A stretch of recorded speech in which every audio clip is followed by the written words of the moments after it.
नमस्कार, आप देख रहे हैं मनी 9 और मैं हूं आपके साथ विशाल शर्मा। भले ही आज भारतीय शेयर बाजार रामनवमी की वजह से बंद हो, लेकिन दुनिया भर के शेयर बाजार और खासकर भारतीय शेयर बाजार के लिए दो बड़ी गुड न्यूज जो है सामने आई है। पहला, अमेरिका ने पाकिस्तान के जरिए युद्ध विराम का जो है प्रस्ताव ईरान के पास पहुंचा दिया है, और दूसरा ये कि ईरान ने भारत के लिए स्ट्रीट ऑफ हॉर्मुज को खोल दिया।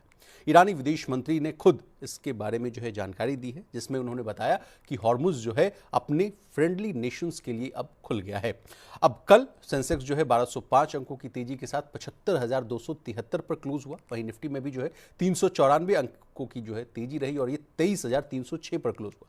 अब कैसा रहेगा कल का बाजार, इन खबरों के दम पर कल गैप अप ओपनिंग की उम्मीद करें या नहीं, जानने और समझने की पूरी कोशिश करेंगे।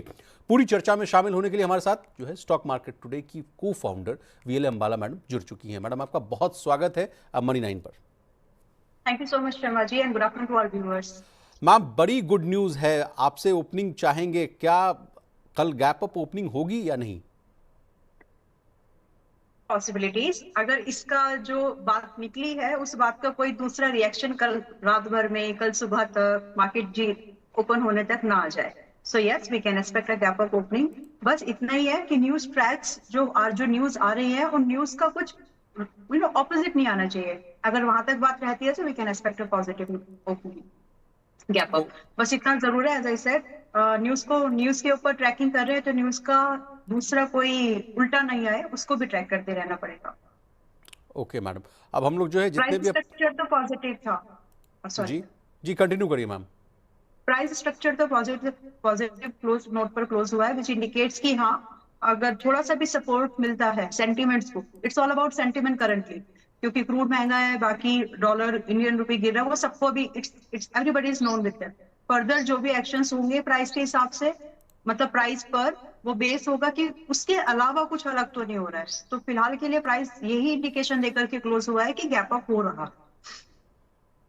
ओके मैम, तो अब एक आग्रह कर लेते हैं हम अपने जितने भी जो व्यूवर्स हैं, अगर आपके मन में किसी भी तरह का जो सवाल है तो प्लीज़ जो हमारा कमेंट सेक्शन है वो ओपन है, वहाँ पर अपने सवाल पोस्ट कीजिएगा और हम कोशिश करेंगे कि वीएल अंबाला मैडम से जो है उन सवालों को जो है एड्रेस करने की कोशिश की जाए।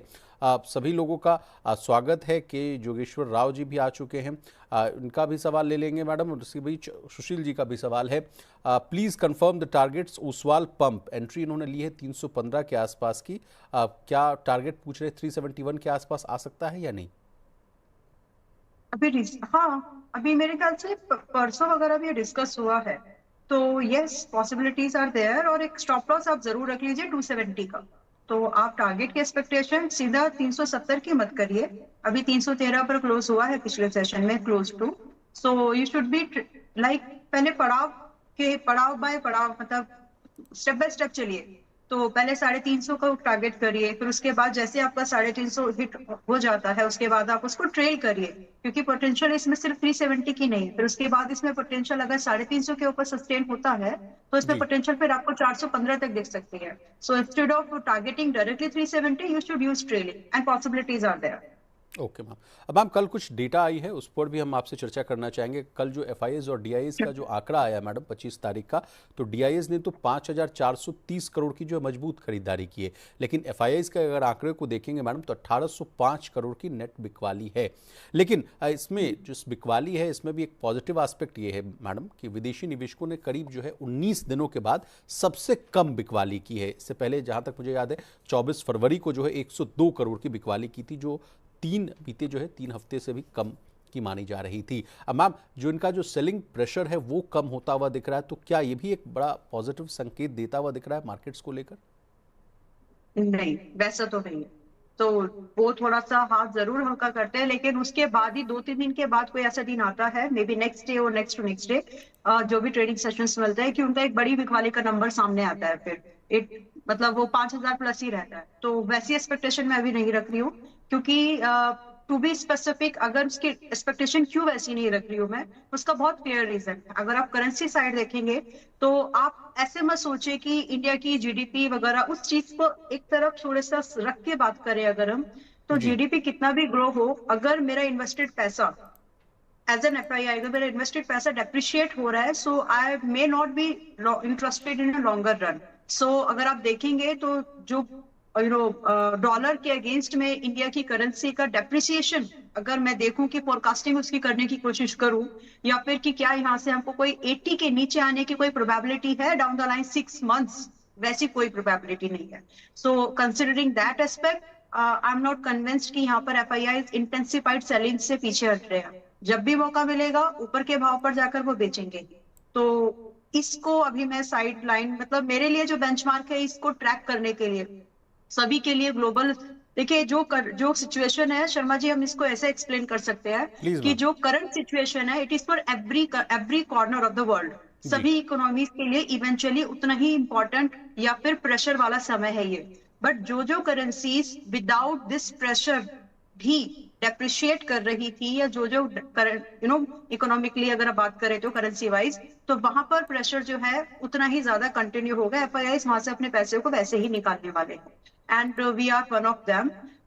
मतलब एक तो खिताब भी मिल चुका है कि मोस्ट डेप्रिशिएटिंग या वर्स्ट परफॉर्मिंग करेंसी बने हैं हम हाल फिलहाल में, और वो कंटिन्यू रहने वाला है फिलहाल के लिए। तो I am continuing with my view. 2.5 साल हो गए, मैं 2.5 साल से इस बात पर टिकी हुई हूँ कि एफआईआई अभी भी बेचने की साइड पर ही रहेंगे। एंड इस बीच में बहुत कुछ पॉजिटिव भी हुआ, बट मेरा रुख नहीं बदला था बिकॉज मुझे करेंसी दिख रही थी कि वो अभी भी डेप्रिशिएट हो गया, एंड दैट वाज 75 जब से मैं ये बात आपको बोल रही हूँ। अभी तो जी हम मैम। 94 के ऊपर आसपास है। जी मैम। तो चलिए आगे बढ़ते हैं मैडम, और सवाल का जो सिलसिला है उसको स्टार्ट करते हैं। जीएमडीसी अगला स्टॉक है मैडम, इन पर इनका सवाल है कि इन्होंने 578 की एंट्री ली है, क्या टारगेट बनता हुआ दिख रहा है? GMDC GMDC is a quality stock, और अगले 5 साल आप एक इंथीमेटिक ग्रोथ देखेंगे माइनिंग इंडस्ट्री में। तो जितने भी डायरेक्टली प्रॉक्सी और उस यूनिवर्स से रिलेटेड स्टॉक्स हैं उनमें आप एक अपसाइड का मूवमेंट एक्सपेक्ट कर सकते हैं। कंटिन्यूएशन ऑफ ट्रेंड की एक्सपेक्टेशन आप रख सकते हैं। तो आपकी बाइंग अभी बहुत रिसेंट है, 570 की बाइंग आपने बोला, और 578 पर आपका सवाल, कम कर दीजिए, जी। 578 पर आपका सवाल आ गया है। सो दैट इंडिकेट्स कि आप स्विंग ट्रेड कर रहे हैं। इफ इट इज ट्रू, तो आपके लिए आपका स्टॉप लॉस जो है, अगर मैं इस चीज को सही समझ पाई हूँ, तो आपका जो स्टॉप लॉस है यहाँ पर वो 520 से नीचे का नहीं रखना चाहिए आपको, बिकॉज अगर वो टूटा तो वो ट्रेंड फेलियर है, राइट? ओके। अब ट्रेंड फेलियर है वो, तो इसीलिए 520 पर अपना स्टॉप लॉस रख के काम करिए। हाउएवर, अगर आप एक ऐसे इन्वेस्टर के तौर पर इसमें बने रहना चाहते हैं जो कि ग्रोथ को चेज करता हो, तो उसके हिसाब से तो आपको कम से कम 650 से 750 तक के भाव आने वाले 1 से 1.5 साल में दिखने चाहिए जीएमडीसी में। और ओके मैम। रही बात स्टॉप लॉस, चाहे आप स्विंग ट्रेड कर रहे हो चाहे आप इन्वेस्टमेंट कर रहे हो, immediate price structure, current situations, इन सबको देखते हुए स्टॉप लॉस आपका 520 is more than enough. Okay ma'am. अगला सवाल है मैम, तिलक नगर इंडस्ट्रीज को लेकर पूछा जा रहा है कि एंट्री हमने 440 की है, क्या टारगेट 471 का आ सकता है या नहीं? टीआई में तिलक इंडस्ट्रीज में रिसेंटली मेरी ट्रेड एक्टिविटी रही है, so it's a disclosure, but as on date in my personal portfolio ये नहीं है। बाकी एक्सक्यूज मी, जी मैम। बाकी आपने जो बात की है कि क्या इनकी बाइंग कितने की है, 440। जी ma'am. Okay, and how much is expecting? 471। Anyways आराम से आ जाएगा। और बाकी आपको अपनी एक्सपेक्टेशन थोड़ी आप बढ़ा भी लेंगे तो कोई प्रॉब्लम नहीं है। It is like 500 to 530 counter possibilities है उस पे, लेकिन आपको स्टॉप लॉस भी 405 का मेंटेन करके चलना चाहिए। Okay ma'am. चंदन शेख जी हमारे साथ जुड़ चुके हैं मैडम, उनका सवाल है एरोफ्लेक्स पर। अब पूछ रहे हैं शॉर्ट टर्म टारगेट क्या हो सकता है, क्योंकि इन्होंने जो है खरीदारी 235 के भाव पे की। 235, ओके। देखिए स्टॉक तो मजबूत है और नए जी। हाइस बन सकते हैं अगर आप 6 महीने इसको होल्ड करके चले तो। 6 महीने की नजरिए से पहले मैं आपको बता देना चाहती हूँ, मेरे ख्याल से इसमें 295 और 330 तक के भाव आ सकते हैं। नाउ आपकी अभी चल रहा है 251 पर, और आपकी buying, if I am not wrong, आपने एक ब्रेकआउट प्ले किया है। So what ever the cases, चाहे आप स्विंग ट्रेड के लिए इसमें 295 को चेस करना चाहते हैं या फिर 330 वगैरह की रेंज को, what ever the cases could be, आप यहाँ पर अपना स्टॉप लॉस 220 पर, 220 पर रख के चलिएगा, क्योंकि जो पैटर्न पर एंट्री आपकी है it is a kind of a breakout entry. तो प्राइस, अगर बाकी चीजों को आप देखेंगे कि क्या ये पॉसिबिलिटीज है कि स्टॉक गिरेगा वगैरह, तो इसके लिए एक बार को अगर आप चाहें तो इसके फाइनेंशियल्स पर थोड़ा नजर डालने से आपको इसका आइडिया मिल जाएगा। फिलहाल के लिए स्टॉक सेक्टर से महंगा है, प्रॉफिट इज देयर, बट उतना भी नहीं है कि अपने सेक्टर के 3x kind of 3x 2.7 multiples पर है ये अभी सेक्टर से एक्सपेंसिवनेस के मामले में। उतनी भी एक्सपेंसिवनेस को ये डिजर्व नहीं करता कंसिडरिंग इट्स करंट प्रॉफिट। तो एक जो स्टॉक ऑलरेडी चल चुका होता है वहां पर एंट्री बनाते समय स्टॉप लॉस सेटिंग बहुत इंपॉर्टेंट होती है, और वो आपको कहीं ना कहीं प्राइस चार्ट और in the combination of your current जो भी आपके पास में फाइनेंशियल्स होते हैं, पी बेसिक अगर आप ऐड कर लें, पी हो गया, प्रॉफिट हो गया, देन करंट सिचुएशन में दो चार चीजें हैं, फ्रेमवर्क है वो। तो फिलहाल के लिए अपना स्टॉप लॉस 220 पे रखिए, 295 330 के लिए वेट कर सकते हैं, लेकिन स्टॉप लॉस से कॉम्प्रोमाइज नहीं करना। Okay ma'am. नैन्सी जी का सवाल है मैडम आईएफसीआई को लेकर, क्या लग रहा है मैडम, कैसा लग रहा है चार्ट्स पर IFCI? IFCI is a good counter, और जी मेरे हिसाब से आप होल्ड करके चलने तो ज्यादा बेहतर है। इसमें ट्रेड करना अभी भी मुश्किल है, सेक्टर से ये अभी भी एक्सपेंसिव है। एंड अगर आप प्राइस वाइज बात करेंगे तो अभी भी ये 52 रुपए के आसपास पर 52-53 रुपए की रेंज में पिछले सेशन में रहा है। For this there is a make or break thing, क्योंकि ये सेक्टर से महंगा भी है और प्राइस अभी उतनी भी कंफर्मेशन आपको नहीं दे रहा है कि हाँ यहीं से रिवर्सल होगा। क्योंकि अगर 50 रुपए का भाव यहाँ पर ब्रीच होता है यानी टूटता है, तो यहाँ पर फर्दर 44-43 के भाव आ सकते हैं। सो अभी आपको सावधानी से दो चीज यहाँ पर करनी है। एक तो स्टॉप लॉस को फॉलो करना ही चाहिए आपको, क्योंकि उसके बाद इसमें और अलग से 8 से 15% की गिरावट कंटिन्यू हो सकती है 50 के बाद भी। नंबर 2, एक्सपोजर देख लीजिएगा, ज्यादा ओवर एक्सपोजर इसमें ना रखें तो बेहतर रहेगा, क्योंकि जब ये चलेगा तो आपके अदर देन जो दूसरे काउंटर्स होते हैं उनके रिटर्न्स को बीट कर सकता है जब भी चले। लेकिन जब ये गिरे तो एक आप ये समझ के चले कि आपका जो बेंचमार्क इंडेक्स है उससे 2.5 गुना वॉलेटाइल है ये। तो इसीलिए केयरफुली पोजीशन साइजिंग भी देखना और स्टॉप लॉस भी देखना। नाउ जब तक आपका 50 रुपए यहाँ पर बचा हुआ है, you can expect a bare minimum target of like 57 and 62। ये स्विंग के टारगेट्स हैं। इन्वेस्टमेंट की बात फिर बाद में होगी जब ये 60 के ऊपर सस्टेन होता है प्रॉपर्ली। जी मैम, बहुत शुक्रिया मैडम आपका। और इरफान शेख जी के सवाल पर अब आते हैं मैडम, आईओसी गेल इसमें बाई करना है, अभी कर सकते हैं या नहीं? आईओसी, ओके, गेल, ठीक है। एक पहले आईओसी की बात कर लेते हैं। जी मैम। और अभी नहीं बाय करना चाहिए, थोड़ा सा रुक जाइए, बट डजेंट मीन कि 140 से सीधा 125 आ रहा है, वैसा भी नहीं है। अभी 140 है, यहाँ से 152 और 160 तक के अपसाइड पॉसिबिलिटीज लगती हैं। तो इट डिपेंड्स कि आप इसको स्विंग ट्रेड पर ट्रेड करना चाहते हो। मेरे हिसाब से तो 10 से 12% का जो मूवमेंट है अपसाइड, इसको स्विंग ट्रेड के तौर पर कर लेना चाहिए। बाकी एक हेल्दी एंड वैल्यू बाइंग जो लेवल मेरी नजर में है वो 125 के आसपास का है। So right now, if you are planning for a swing trade only, so you have opportunity कि आप 104 कल की मार्केट में 135-40 मिले तो बाय कर सकते हैं with a stop loss at 132. That's it. बाकी अपसाइड के लिए उतनी ही लिमिट लग रही है, उतनी ही अपसाइड की जगह लग रही है, उससे ज्यादा नहीं लगती है। एंड एक वैल्यू बाइंग लेवल 125 का नोट डाउन करके रखे, या फिर मार्क करके प्राइस अलर्ट बोलते हैं, प्राइस अलर्ट लगा के रखे, जब भी आए वहां पर फिर किसी से पूछने की जरूरत मुझे नहीं लगता है, क्योंकि एक लार्ज कैप स्टॉक रहेगा जी और मतलब सारे फैक्टर्स उस समय प्राइस भी आपका सपोर्टिव हो जाएगा। तो एक वैल्यू बाइंग 125 के आसपास आप कर सकते हैं, ट्रेड के लिए डिस्कस कर लिया है। नाउ गेल की अगर आप बात करेंगे तो अभी आप देख लीजिए, क्यों मैंने ये बात बोली है, गेल और आईओसी के चार्ट को कंपैरिजन कर लीजिएगा। आपको जो मैं समझाया था थोड़ी देर पहले वो आपको प्राइस पे दिख गया है यहाँ पर। So what I am forecasting ahead, वो जो आईओसी में होना है वो बोल रही थी, वो गेल में हो चुका है। तो आप उसको एक बार देख लेंगे तो समझ में आ जाएगा। Now GAIL is at 139, yes, up to 132 to 137, 132 से 137 की रेंज एक वैल्यू बाइंग के तौर पर उभर करके आ रही है। एंड पॉसिबली जो स्टॉप लॉस यहाँ पर आप रख के चले, जिसके हिट होने के चांसेस कम लगते हैं, वो है 125। एंड जो पॉसिबल टारगेट आपके लिए बनेंगे आराम से वो 150 से लेकर के 170 के बन सकते हैं। सो एक दो दिन का वेट कर लीजिए, 132-37 पर आपको गेल मिलेगा, वहां पर वैल्यू इन्वेस्टमेंट कर सकते हैं।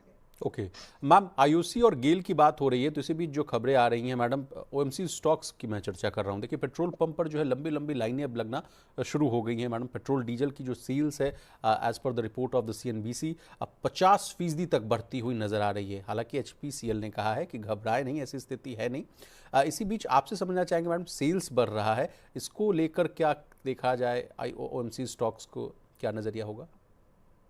जितने भी आपके मार्केटिंग वाले जो स्टॉक्स हैं उनके मार्जिन्स, आप इसको ऐसे समझ लें कि ये एक ऐसा प्रोडक्ट है या फिर इसको ऐसे समझ ले, जो भी रोटी कपड़ा मकान वाले जितनी भी बेसिक नेसेसिटीज वाले जो प्रोडक्ट्स काउंटर में आते हैं, जी। वहां पर एंड यूजर के ऊपर एंड यूजर के ऊपर प्राइस, इन्फ्लेटेड प्राइस को पास ऑन करना बहुत आसान होता है, बहुत ही आसान होता है। सो अल्टीमेट जो अभी तो इन्फ्लेशन वाली बात सामने आई नहीं है, तो ज्यादातर इस बात का मेरा तात्पर्य कहने का ये था कि ये कंपनीज के मार्जिन्स नहीं रुकते वहां पर, बिकॉज डिमांड रहनी ही है, क्योंकि वो नेसेसिटीज प्रोडक्ट है, it's not a kind of premium product.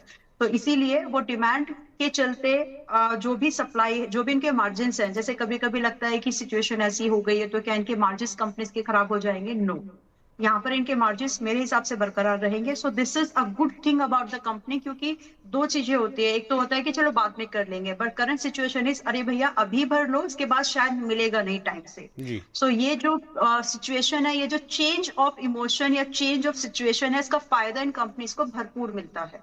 तो फ्रॉम द मार्केट प्रोस्पेक्टिव अगर बात करेंगे तो ये इनके लिए अच्छी बात है, बुरी नहीं है। ओके ओके मैम, तो क्या इन तमाम स्टॉक्स को अपने पोर्टफोलियो में ऐड किया जाए अभी फिलहाल इन लेवल्स पर, या अभी भी वेट एंड वॉच वाली पॉलिसी बेहतर होगी? सिलेक्टिव जो स्टॉक्स पहले रिएक्ट कर चुके हैं उनमें आप एंट्री बना सकते हैं। पहले रिएक्ट का मतलब है जो गिर चुके हैं उस चीज को ऑलरेडी, की सप्लाई साइड कम होगी, उसके बाद फिर आपका नंबर ऑफ सेल्स कम हो सकता है। जो चीज इस चीज को ऑलरेडी प्राइस इन कर चुके हैं उनमें आप एंट्री बनाने के बारे में सोचे, लाइक गेल। और जो अभी भी थोड़ा संभल के चल रहे हैं उसमें से आईजीएल भी एक है जो अभी भी थोड़ा सा रुके हुए हैं, जो भी हमने बात की थी एक आईओसीएल, वहां पर आप थोड़ा सा और प्राइस डिस्काउंट की वेट करिए। बार्गेन करेंगे तो बेहतर प्राइस मिलेगा, क्योंकि इंडस्ट्री में जब इम्पैक्ट आता है तो हर किसी के पास कितना कितना शेयर है उसके हिसाब से उसके ऊपर इम्पैक्ट पड़ता है। और मेरे हिसाब से थोड़ा सा चार्ट भी थोड़ा देखो, ऐसा नहीं कि चार्ट बिल्कुल ओवरलुक करके बात मत करिए। हर चीज को देखिए, बेटर बाइंग 7-8 स्टॉक्स है, ओएनजीसी है, गेल है, आईजीएल है, आईओसी है, इन सब में से सबसे बेहतर आपको जो प्राइस वाइज लगे और वैल्यूएशन वाइज लगे उसमें आप एंट्री बना सकते हैं। गेल उसमें से एक आता है, आईजीएल उसमें से एक आता है, ओएनजीसी में सॉरी आईओसी में भी थोड़ा और डिस्काउंट मिल सकता है आपको, उसके लिए वेट करिए। And if you can do it तो आप रोटेशन भी कर सकते हैं, जैसे एक स्टॉक में आपको 10 से 15% का गेन मिल गया, then look for the other stock की क्या वहां पर और बेटर अपॉर्चुनिटी बन रही है। इस तरह से अगर आप पॉसिबल है तो वो भी कर सकते हैं, बट उसमें दिमाग बहुत लगाना पड़ता है। जी। मतलब वो फिर एक एक्टिव ट्रेड जॉब हो गई, it's kind of a business. तो अगर आप उससे बचना चाहते हैं तो वैल्यू जो डिस्काउंट ऑलरेडी आ गया जिन स्टॉक्स में अच्छा खासा, वहां पर आप इन्वेस्टमेंट प्लान कर सकते हैं। Okay ma'am, thank you.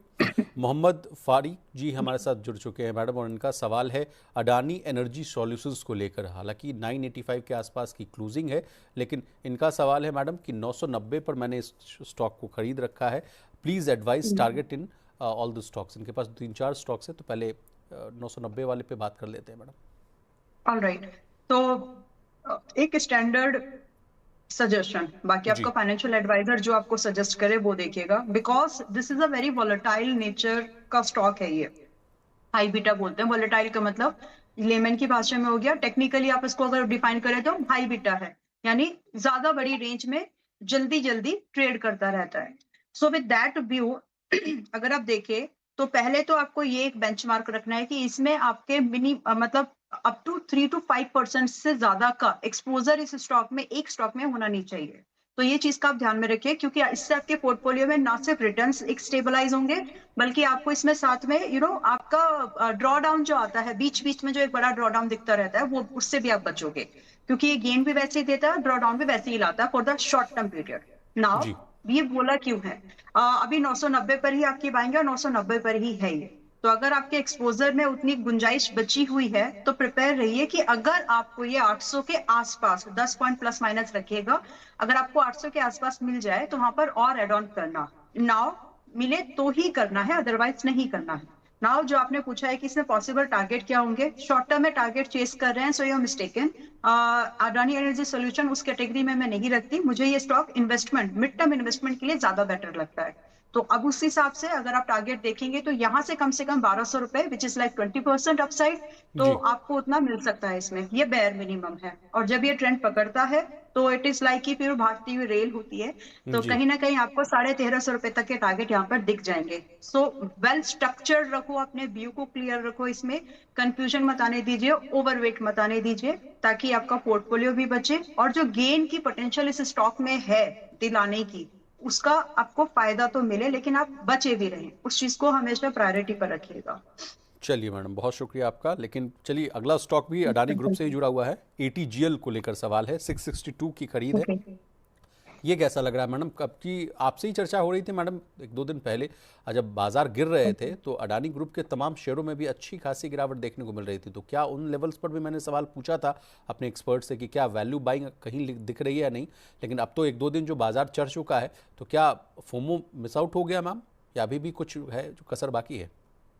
मौका मिलेगा इसमें दोबारा एंट्री का, एंड दैट विल बी मेरे इससे अगले 6 महीने के नजरिए पर वो एक लास्ट क्षण होगा टू एंटर, क्योंकि उसके बाद ये बेशक से एक्यूमुलेशन जोन पे रहे, बेशक थोड़ा सा समय बिताया है, लेकिन उसके बाद 6 महीने मेरे हिसाब से अडानी स्टॉक्स के नाम है, उसमें से एटीजीएल, अडानी पावर, अभी जो हमने बात की अडानी पोर्ट्स, उनमें से शुमार नाम है। नाउ 520 पर है।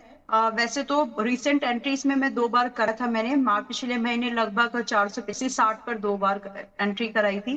देन जी। उसके बाद जो हुआ 640 वगैरह वो हुआ है, मतलब टारगेट मिले, उसके बाद दोबारा एंट्री ली थी इसमें 550 पर, लेकिन 510 का स्टॉप वहां पर अभी पिछले दिनों में यानी 2 दिन पहले हुआ है। सो एक ही दिन, मतलब कोई नहीं हुआ, लेकिन नंबर आया तो एसएल हिट हो गया सेकंड एंट्री। सो अभी इसमें दोबारा एंट्री लेने का समय अभी नहीं है। आप इसमें एंट्री लेने के इसको रडार पे जरूर रखो, और एंट्री लेने के लिए इसमें जितना हो सके बार्गेन करो, discount low. 400 is a kind of a good price जहां पे इसमें दोबारा एंट्री ले सकते हैं, और पॉसिबली 440 का plus will be more than enough, यानी काइंड ऑफ 11-12% का रिस्क लेकर, यस 11-12% का रिस्क लेकर हम यहाँ पर आराम से 20 से 35% की साइड को 6 महीने के दायरे पर चेज कर सकते हैं। ओके। तो ये बहुत क्लियर व्यू है, प्राइस अलर्ट लगा के रखिए। Okay ma'am.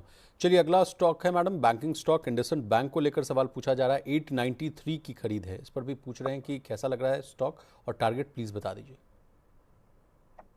इंडसइंड में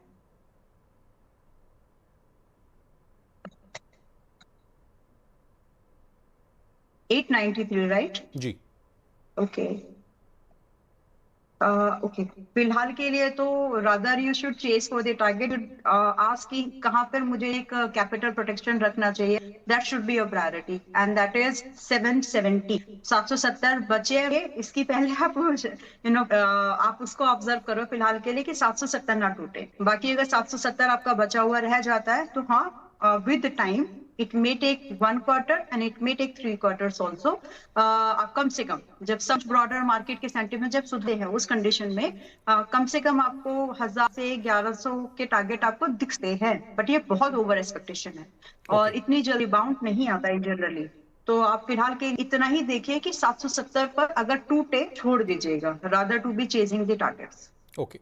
अब हमारे प्रोड्यूसर साहब की तरफ से कहा जा रहा है कि भारी तादाद में जो है लोग हमारे इस लाइव को देख रहे हैं, तो आप सभी लोग से विनम्र निवेदन है कि अगर आपके मन में किसी भी तरह का जो सवाल है, प्लीज़ जो है अपने सवाल कमेंट सेक्शन में पोस्ट कीजिए। और अगर आपने अभी तक जो है अपना प्राइम सब्सक्रिप्शन नहीं लिया है, जैसे हमारे पास 3 पैक्स है, इकॉनमी, स्टैंडर्ड, वीआईपी, तमाम जो है इसमें जो सुविधाओं की जो लिस्ट है वो आपको ऑन स्क्रीन दिख रहा होगा। 179 से जो है इकॉनमी की जो है वो प्राइसिंग स्टार्ट होती है, उसके बाद स्टैंडर्ड है 299 का, और वीआईपी अगर आप लेना चाहते हैं तो 599 रुपीज़ आपको अदा करनी होगी, और इन तमाम सुविधाओं से जो है आपको जो है अब वो फ़ायदा मिल सकता है। तो आप सभी लोग का बहुत शुक्रिया।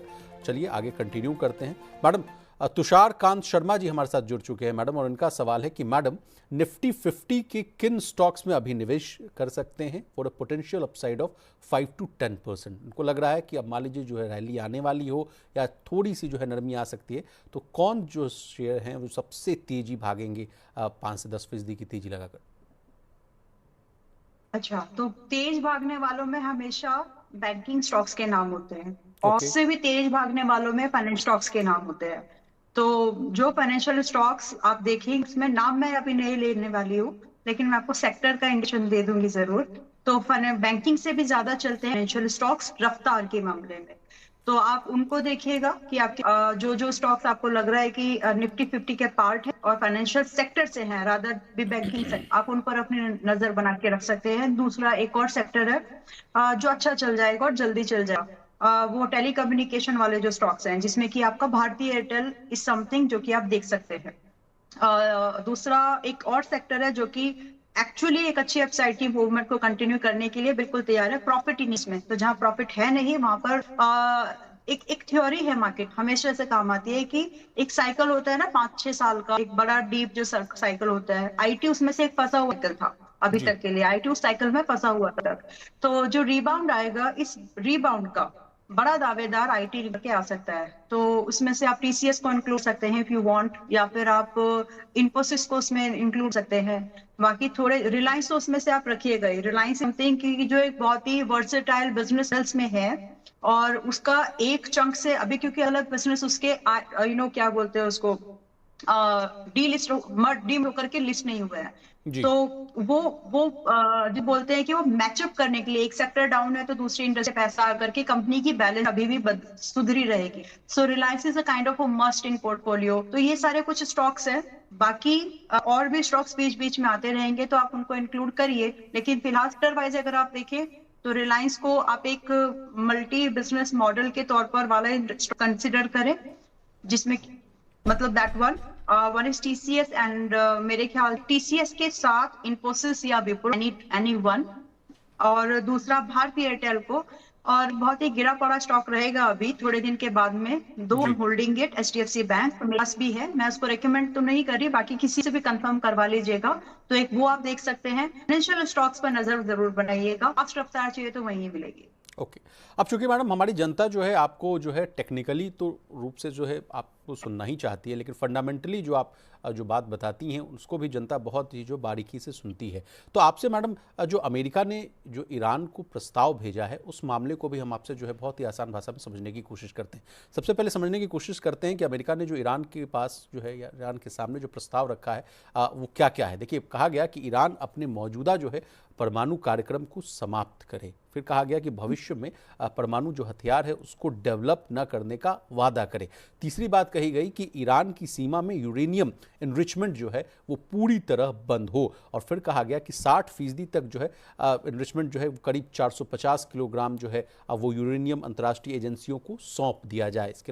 इसके अलावा कहा गया कि नतांज, हस्फहान और फोर्दो जो है परमाणु संयंत्र जो हैं उनको खत्म किया जाए। मैडम, आपसे समझना चाहेंगे कि इसके पहले भी 3 तरह की बातें कही गई थी। जो बात आई थी कि प्रस्ताव रखा गया था कि आपने जितना जो हमला किया उसकी क्षतिपूर्ति आप कीजिए, भविष्य में जो है आप अटैक्स जो ना हो इसकी जो है गारंटी आप दीजिए। इसके बाद ये लिस्ट आई है। आप कैसे देख रही हैं, क्या इन पर सहमति बनती हुई दिखेगी या नहीं? नहीं, और इट इज सिंपली आप इसको ऐसे समझ लें, मतलब you are just simply asking buddy कि अपनी आंखें दान कर दो, अपने हाथ दान कर दो, और बस दिल धड़कता रहे, बस जी। इतना बोला जाए। इच्छा तो मृत्यु वाली दिस हाल इज कर दो, व्हाट। हाँ, और एथोनेशिया दूसरी वाली। चीज, बस, यस, बस वैसे वैसे नहीं होता। और हर एक मतलब मैं तारीफ कर देना चाहिए, क्योंकि हर एक, जैसे हमारी जो सेना है, मतलब हमारी सेना मातृ के लिए, मातृभूमि के लिए मर मिटने वाली जैसी, वैसे ही अगर देखेंगे तो उन लोगों में भी वो जगह दिख रहा है कि मतलब they want sovereignty of their country. और वहां तक मैं ईरान की बात कर रही हूँ। तो जब जो टॉप लेवल के जो ऑफिशियल्स होते हैं उनके साथ साथ वही चीज अगर जनता में दिख जाए ना, तो it's like you can't stop them. और जो ये चीजें डिमांड की गई है, अभी उनकी स्ट्रेंथ है, जो इसके बल पर वो आज किसी के भी सामने आकर के खड़े हो गए हैं। आप वही बोल रहे हो कि आपने यूरेनियम को आप छोड़ दो, आप न्यूक्लियर पावर डेवलपमेंट मत करो। तो ये सारे जो एक्सपेक्टेशंस है ना, या जो डिमांड है, आपको पता है कि होने वाला है। So it's just like buying the time. बस इतना है, मैं अपने मुंह से मना कर दूं और फिर आप मेरे ऊपर हमला कंटिन्यू करो, इतना ही है। सो जी। अगर it's not a win kind of situation, तो वैसा नहीं है। इस चीज पर ना तो ईरान मानेगा, और क्यों माने, पहली बात क्यों माने, क्योंकि उसकी मतलब उसका अस्तित्व खतरे में है इस चीज लेकर के। नाउ दूसरी साइड अमेरिका के पॉइंट ऑफ व्यू से अगर आप बात करें, तो दे आर क्लेमिंग कि हरमोज पर जो क्या कब्जा बोलते हैं था। उसको, स्वायत्ता, कब्जा, जी। कब्जा, मतलब उसको डॉमिनेट हम करें, ऐसे कैसे होगा? वो उनका अब होगा नहीं होगा नहीं, तो वो जो डिमांड्स है ना वो अच्छे नहीं है और वो मानने लायक नहीं है। And specifically a country which is बहुत ही स्ट्रॉन्ग तरीके से अपने नेटिजन्स, अपने नागरिकों के साथ, संगठन के साथ लड़ रही है, ऐसा बोल सकते हैं। मतलब हर बंदा हर घर से एक वॉरियर तरह जब निकल रहा है, बंदा क्या बंदियां भी, तो जी। वहां पर सिचुएशन अच्छी, मतलब ये ना मानने वाली सिचुएशन है और ये नहीं होगा। ये वाला क्या बोलते हैं उसको, कंडीशंस पर ये डील नहीं होनी है। ये जो जी। साइन, मतलब मुझे नहीं लगा कि इस पर वो अग्री होंगे और हालांकि नहीं होंगे, हालांकि टू बी पाकिस्तान ऑनेस्ट। को ये जिम्मेवारी दी गई है मैडम, कहा गया है कि आप इन दोनों के बीच में मध्यस्थता करें। इसी बीच जो है भारत की प्रतिक्रिया ये आई, एस जयशंकर साहब ने कह दिया कि ये तो दलाल देश है, ये क्या करेंगे ये तो भविष्य में देखने को मिलेगा। लेकिन देखिए क्या ताज़ा तरीन अपडेट आता है, उसके बाद भी हम आपसे चर्चा करेंगे। लेकिन इसी बीच सर मैडम नीतीश जी का सवाल आ गया है, पूछ रहे हैं कि Ambala ma'am please guide SDBL at the rate of 72। 72 रुपए का भाव है, SDBL में क्या करने की सलाह है मैम? थोड़े दिन इसको वेट एंड वॉच करिए, देखिए बहुत ही उठ गया है। पहले ही बात 71.35 के आसपास ही है। What ever quantity you have, just ensure करिएगा कि आपका ओवर वेटेज जिसमें ना हो, और होल्ड करने लायक अभी तो है। इंडस्ट्री में बहुत कुछ बढ़ा है इस इंडस्ट्री में, हालांकि एक साल के बाद 10-12 महीने और बचे हैं, तो दूसरी कंट्रीज की जो बियर वगैरह है वो इनमें आने शुरू हो जाएंगे। तो अभी ऑन पे ब्लैक एंड व्हाइट नहीं हुआ है, तो डिस्कशन में है। और प्राइस की एक खूबसूरती ये है कि वो जो हो सकता होगा फ्यूचर में, उसको करंट में, प्रेजेंट में डिस्काउंट करता। So in my opinion it's all done. इससे बुरा और कुछ मुझे नहीं लगता प्राइस में अभी कुछ बचा हुआ है। सो करिए, अगर आप चाहें तो एक 67 रुपीज का एक stop loss, make or break भाव है वो, आप उसके साथ लगा करके अपनी पोजीशन को होल्ड करिएगा, जिसमें कि 83 लेकर के लगभग 900 तक के टारगेट्स आपको देखने को मिलेंगे। और it is just a short term view. अगर 67 ब्रीच हो जाता है तो पोजीशन को छोड़ दें, और अगर ये सस्टेन होता है तो फिर आप इसको ऊपर के लिए 100 ही नहीं बल्कि 115 125 टारगेट के लिए आप वेट कर सकते हैं। सो फिलहाल के लिए और जिस दिन स्टॉप लॉस अगर हिट हो जाए तो छोड़ दीजिएगा, रिव्यू कराने की जरूरत नहीं है। वाई? क्योंकि अगर ये यहाँ भी नहीं संभला तो फिर ये स्टॉक 50 रुपए का है, हो सकने वाला है जाएगा। Okay ma'am, okay ma'am. पिछले कुछ दिनों से मैं अगर ट्रैक कर रहा हूँ मार्केट को, तो ऑटो स्टॉक्स में भी अच्छी खासी तेजी है। ऑटो एंसिलरी स्टॉक्स की भी मैं बात करूँ, उसी से रिगार्डिंग जो है अगला सवाल भी है। जमुना ऑटो 124 रुपये की भाव है। आपसे समझना चाहेंगे पहले तो जमुना ऑटो में क्या किया जाए, और फिर उसके बाद जो है पूरे स्पेस जो है ऑटो एंसिलरीज पर भी अगर आप नज़र रखती होंगी तो बताइए वहाँ क्या हलचल हो सकती है। हाँ, जमुना ऑटो में तो अभी आपको एक स्टॉप लॉस मेंटेन करने की जरूरत है। If you are a long term beat, अगर आप एक लॉन्ग टर्म इन्वेस्टर हो या टर्म इन्वेस्टर हो या फिर स्विंग ट्रेडर ही क्यों ना हो, क्योंकि इसी पैटर्न पर, इसी सपोर्ट्स को बचना चाहिए, विच इज 200 दिन का मूविंग एवरेज। अगर आप एक लॉन्ग टर्म वाला भी, तो ये एक बेंचमार्क की तरह काम करना चाहिए। और ये सेंटिमेंट्स ड्रिवन चीज भी होती है एक एवरेज प्राइस के लिए। तो वो स्टॉप लॉस मेरी नजर में जमुना ऑटो का है 110 रुपए का। जिस दिन क्लोज कर दे छोड़ देगा, दोबारा रिव्यू करेंगे कि क्या हम इसको 95 पे खरीदें या फिर 90 पर करें। So that is going to happen अगर इसने 110 का भाव को ब्रीच किया डाउन साइड तो। दूसरा पॉसिबली जब तक ये सस्टेन है, आप भी अपनी पोजीशन को 133 से 50 के टारगेट के लिए होल्ड करके चल सकते हैं। लेकिन be honest with your decision कि अगर ब्रीच हो जाए तो छोड़ ही देना। नाउ जो दूसरा सवाल आपका है कि ओवरऑल सेक्टर अगर आप बात करेंगे, तो जी। ऑटो एंसिलरी में अगर आप बात करें, मतलब सेक्टर वाइज भी अगर हम थोड़े समय के लिए ऐसे देखें, तो सभी सेक्टर्स में थोड़ा थोड़ा पुल बैक पॉसिबल है। और उसी के चाहे आप जो भी स्टॉक्स में फिलहाल के लिए, आप इसको ऐसे समझा सकती हूँ मैं कि हम मार्च 2026 में अभी बात कर रहे हैं, अगले कुछ दिनों तक, पहले तो ये महीने होते थे लेकिन ये जी। साइकिल्स जो है धीरे धीरे स्क्वीज हो गए, छोटे हो गए हैं। तो अगले कुछ दिनों तक आप ये एक्सपेक्ट करें कि इन सब स्टॉक्स में आपको 5 से 12% की अपसाइड दिख सकती है, and that should be an egg level. Why? क्योंकि अगर आप ऑटो सेक्टर से, निफ्टी ऑटो सेक्टर के रेफरेंसेस को स्टडी करेंगे, तो 26,400 will comes out like a important resistant to it. और वहां से एक बार सेकंड फेज की गिरावट होगी थोड़े समय के बाद में, और उसके बाद वो जो गिरावट कंप्लीट हो जाती है, मे लीड टू लाइक 23 और 22,000 निफ्टी, और उसके बाद वाले जो स्टॉक्स में एंट्री होंगे सस्टेनेबल मूव के लिए तैयार होंगे। तो फिलहाल के 2-4 दिनों या 2-4 हफ्तों ये तो अपसाइड मूवमेंट पॉसिबल है, उसको स्विंग की तरह तैयार कीजिए या फिर हायर लेवल पर इसकी प्लानिंग करिए। इन्वेस्टमेंट के लिए एक दोबारा आएगा लगभग 1-1.5 महीने के बाद में, जहां पर वैल्यू बाइंग इन्वेस्टमेंट हो सकती है। Okay ma'am. चलिए, आपके एक रेगुलर व्यूअर हैं मैम, उनका भी सवाल ले लेते हैं। वो पूछे हैं कि मैम फिर से बता दीजिए कि फर्स्ट क्राई में क्या होना चाहिए एंट्री लेवल। फर्स्ट क्राई में एक हो गया ना टारगेट, अभी कितनी, ठीक है चलो। स्विंग फर्स्ट ट्रेड का क्राई फायदा में लेना चाह रहे हैं मैडम। जी, तो पहली बात तो ये कि आपको इसमें ना स्ट्रेटेजिकली अभी प्लान करें, क्योंकि एक ही मूवमेंट एक ही स्टॉक में एक ही सेंटीमेंट पर बार बार नहीं होता। उसके सेंटीमेंट्स को या मूवमेंट को कंटिन्यू करने के लिए कम से कम तीन चीजें वहां पर होनी चाहिए: sector support, valuation in price, और दूसरी चीज या फिर बिजनेस में कुछ नए डेवलपमेंट्स आई है। तो फिलहाल के लिए अगर आप सिर्फ प्राइस को देखें तो प्राइस जरूर डिस्काउंट दे रहा है आप, लेकिन अगर आप और दूसरे फैक्टर्स को देखेंगे तो दूसरे सेक्टर फैक्टर इसमें सपोर्ट नहीं है। कंपनी मल्टीपल्स के मामले में कोई अभी डेटा ही नहीं। बाकी प्रॉफिट अगर आप देंगे ईयर ऑन ईयर बेसिस पर अभी भी मतलब बुरा हाल है। थोड़ा सा रिलीफ जिसकी वजह से चला, थोड़ा सा रिलीफ आपको क्वार्टरली बेसिस पर प्रॉफिट पे दिख रहा है। सो ये इसलिए एक्सप्लेन किया ताकि आप स्ट्रेटेजिकली इन्वेस्टमेंट को प्लान करें। नाउ कल की मार्केट में मोस्टली है, जब मार्केट फ्राइडे को ओपन हो रही है तो आपको कम से कम 210 215 के आसपास फर्स्ट क्राई मिलेगा।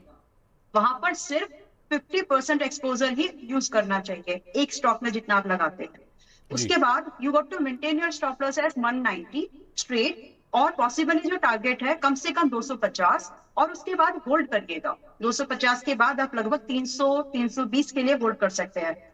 मैं इसमें एक्सपोजर आधा करने के लिए इसीलिए सलाह दे रही हूँ क्योंकि अगर ये ब्रेक होते हैं स्टॉप लॉस तो दूसरे फैक्टर सपोर्ट करने के लिए नहीं है, वैल्यू इन्वेस्टमेंट नहीं दी। तो इसीलिए ट्रेड हिसाब से एक्सपोजर कम कर लीजिएगा क्योंकि बाकी फैक्टर्स जो है सपोर्ट नहीं। ओके, चलिए मैम, अब द बिगर पिक्चर यानी ब्रॉडर पिक्चर पर मैं आपसे सवाल पूछूंगा। लास्ट सवाल होगा आपसे मैम। 23,306 की क्लोजिंग, जैसा कि इन पॉजिटिव खबरों के दम पर आप भी कह रही हैं कि कल जो है गैप अप ओपनिंग की उम्मीद की जा सकती है, और आपसे लगातार चर्चा भी होती रहती है कि पूरा जो बाजार अगर आप देखिए शर्मा जी, तो ये जो है सेल ऑन राइज वाला मामला है। तो कल एक सवाल तो आपसे ये है कि अगर अच्छा खासा तेजी आए बाजार में, तो क्या उस तेजी में बिकवाली करना अच्छी स्ट्रैटेजी होगी या रुक जाए? बिकवाली तो अगर आप एक सिग्निफिकेंट बिकवाली पूछेंगे वो 24,500 600 से पहले ही होनी चाहिए। अगर आप टेक्निकली चार्ट पर अगर आप बात करें तो मीनवाइल जितना भी ये ऊपर जाएगा, मतलब ये गलती नहीं चाहिए हमको कि 23,600 आया फिर वहां से बेच दिया, नहीं। अगर ओके, आपको सिग्निफिकेंटली एक सेल का लेवल ढूंढना ही है so let the price go till 24,500 to 650 range, वहां से सेल का ट्रेड आपके लिए जरूर बन सकता है। बट इसको अभी हम जब ये बात मैं बोल रही हूँ हम 23,300 के पास में क्लोज हुए हैं। जी इस पूरे 1,500 की जर्नी के लिए पॉजिटिव सेंटिमेंट्स कंटिन्यूएशन चाहिए। जी तो जो न्यूज अभी मार्केट में है कि इंडिया के लिए थोड़ा सा रिलीफ है, ईरान और यूएसए को लेकर के थोड़ा बातचीत चल रही है, इस बातचीत में एस्केलेशंस नहीं चाहिए, तभी ये 24,500 की तरफ जा रहा है। इफ फर्दर एस्केलेशन, अगर फर्दर कुछ चीजें बातें और बिगड़ती हैं तो फिर 22,000 आना है एक बार, उस चीज की तैयारी। तो ये जो है ये मिड लेवल है, और हमेशा इस चीज को ध्यान में बिल्कुल मतलब समझ के हमेशा इस चीज को हमेशा ध्यान रखें कि जो भी आप जब आप इंट्रा ट्रेड्स लेते हैं तो आपके स्टॉप लॉस बिल्कुल फिक्स एंड जिसको बोलते हैं ना श्रद्धा के साथ एज अ रिचुअल फॉलो होने है। सो जी एनीवेज फॉर दैट अभी इस समय इस मार्केट में जो स्टॉप लॉस है लॉन्ग पोजीशंस को कंसीडरेशन करने के लिए 22,850 का है। जब जी तक ये है तब तक पोजीशन कैरी करें, और अगर ये गैप डाउन से टूट रहा है, मान लीजिए न्यूज कुछ खराब आ गई, बात बिगड़ गई वगैरह वगैरह, तो 22,000 अगर ये गैप हो रहा है तो फिर बाय करने की फिलहाल कोशिश मत करिए क्योंकि 22,000 से पहले फिर रुकेगा नहीं प्राइस। तो ओके, ये 24,650 के 24,500 से लेकर के 24,650 पर सेल करना है। अगर मौका मिले तो सेल ऑन राइज ठीक है, वाले भी ऊपर, और ठीक है, एल्स तब जब तक 22,000 नहीं आ जाता तब तक नहीं करना है। It's okay, like this. Okay ma'am. और ये क्या नज़रिया सेम रहेगा बैंक निफ्टी को लेकर भी मैम? एग्जैक्टली। वैसे बैंक निफ्टी ने तो वैल्यू बाइंग 52,000 का भाव दे ही दिया था, तो ओके, बट फिर भी सेम है। अगर 2% का गैप अप हो रहा है तो गड़बड़ी में हड़ी में पहले तो खरीदो मत, एट ओपन हुआ तो खरीद सकते हैं, लेकिन अगर 1.5-2% की गैप अप रेंज में जाकर के प्राइस डल होता है सो वहां पर आपके लिए कुछ बचा नहीं है, रिस्क लेने लायक वो एपेटाइट नहीं होता है प्राइस वाइज। क्योंकि ऊपर की तरफ अगर देखेंगे तो 56,500 एक बड़ा अच्छा सा 5,000 56 इंच का सीना, 56,000 से 56,500 की जो रेंज बड़े रेजिस्टेंस के तो सामने आ रही है। तो बस सेलिंग करना है, तो पर जब सेलिंग के कुछ सिग्नल्स लें, प्राइस जब देख यहाँ से बेच सकते हैं, तो वो सिग्नल्स को फॉलो करना चाहिए। फिलहाल के लिए अगर आपको एक बेटर अपॉर्चुनिटी फिर से बैंकिंग इंडेक्स में देखनी है कि मैं इसको बाय करूंगा और 1 से 1.5 साल फिर पोर्टफोलियो को देखूंगा ही, वो वाले लेवल अभी आने हैं दोबारा अगर आपने मौका दिया तो। और वो जी। मौका मेरे हिसाब से 50,000 के पास होगा। तो ओके और वो मैम। वर्स्ट कंडीशन में होगा, मतलब यहीं से अगर बातें सुधर, इट्स डिपेंड्स ऑन वॉर, ये आया क्यों है के इम्पैक्ट्स की वजह से। तो इट डिपेंड्स ऑन वॉर, अगर वो ठीक ठाक सुधर जाती है ये भाव नहीं आएंगे, लेकिन अगर एस्केलेशन हुए तो आएंगे। और फिर मिस मत करना, मतलब एक ही मौका होगा फिर। ओके मैम, आपका बहुत शुक्रिया मैम, आपने कीमती समय निकाला रामनवमी के दिन, जिस दिन बाजार बंद थे उस दिन भी आपने जो है अपने व्यस्त कार्यक्रम के बीच में जो है मनी 9 के लिए समय निकाला, इसके लिए हम बहुत शुक्रगुजार हैं। जाते जाते अगर आपका कोई थैंक अगर यू सो मच। डिस्क्लेमर हो तो प्लीज़ दे दीजिए। डिस्क्लेमर से पहले बेटी भी पूछ रही है, mama why don't you have any holidays. दिक्कत एक्चुअली है उन मैडम, स्कूल मीडिया की के लिए और छुट्टियां हैं। एनालिस्ट के लिए कभी छुट्टियां नहीं होती, ये समस्या है। एंड डॉक्टर्स ऑल्सो, तो मैंने को एग्जैक्टली बोला मैम। बेटा आपके डॉक्टर को कॉल करते हैं, वो है क्या? तो ही इज जी there, so there are some professions जहाँ पे छुट्टियां नहीं एक्सपेक्टेड। बच्चे यू आर लकी, अभी आप स्कूल में हो, एंजॉय। जी। So well, having said all that, trading and investment both are subject to my test, उसको समझते हुए काम कर। ट्रेडिंग एंड इन्वेस्टमेंट दोनों को क्लब मत करो, अलग अलग मेथड से दोनों हैंडल होते हैं, मैनेज हैं, तो उसको समझते हुए काम करिएगा। आज भी हमने बहुत सारे स्टॉक्स नहीं राय रखी है।